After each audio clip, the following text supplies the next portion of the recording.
தென்னிந்திய நடிகர் சங்கத்தில் கோடிக்கணக்கில் நிதி முறைகேடு நடைபெறுவதாக கூறுவதில் உண்மை இல்லை என அதன் தலைவரும் நடிகருமான நாசர் தெரிவித்துள்ளார்.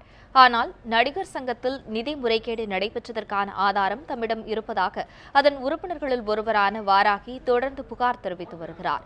இது தொடர்பாக இரு தரப்பினரும் சென்னை மாநகர காவல் ஆணையர் அலுவலகத்தில் புகார் அளித்து பின்னர் செய்தியாளர்களிடம் தெரிவித்த கருத்துக்களை இப்போது பார்க்கலாம்.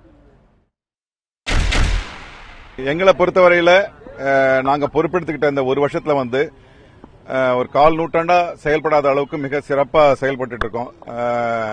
இந்த சம்பந்தப்பட்ட நபர் சொல்ற மாதிரி யாருக்கும் வேலை கிடைக்கலன்னா இல்ல, இப்பதான் முதல்ல அங்கத்தினர்கள் அல்லாத ஒரு திட்டத்தை கொண்டு அங்கத்தினர்களுக்கு மட்டுமே வேலைன்ற பட்சத்துல இப்ப நிறைய அங்கத்தினர்களுக்கு வேலை கிடைச்சிட்டு இருக்கு.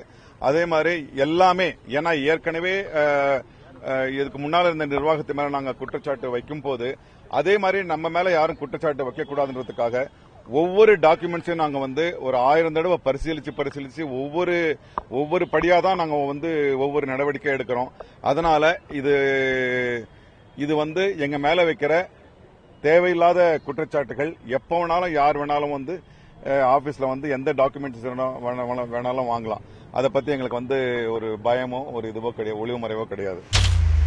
நிர்வாகத்தில் பார்க்கலாம், ஓப்பனா இருக்குன்னு சொல்றாரு சார். எங்க சார் ஓப்பனா இருக்குது? கதவை பூட்டி வச்சுக்கிறாங்க சார். எந்த நடிகர்களுக்குமே அனுமதி கிடையாது சார். முதல்ல மரியாதை இல்லை சார் நடிகர்களுக்கு. அங்க போன ரவுடிசம் பண்றதுக்காக நடிகர் சங்கம் வச்சிருக்கிறோம்.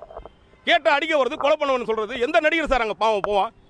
இதை தான் சார் முன்னேறதை பத்தி குறை சொல்லிட்டு வந்தோம். நீங்கள் வெளிப்படையா இருப்பதான் சொன்னீங்க. யாரும் வெளிப்படையா இல்லைங்க. ஊழல் பாருங்க, நான் வச்சிருக்க ஆதாரம் வச்சிருக்கேன்னு சொன்னா அதுக்கு நிரூபிக்கிறதுக்கு உங்களுக்கு முன்னாடி நானும் வரேங்க. அவரையும் வர சொல்லுங்க, நிர்வாகத்துறை வர சொல்லுங்க. நாங்க நிரூபிக்கிறாங்க எல்லாத்தையும் உட்கார்ந்து.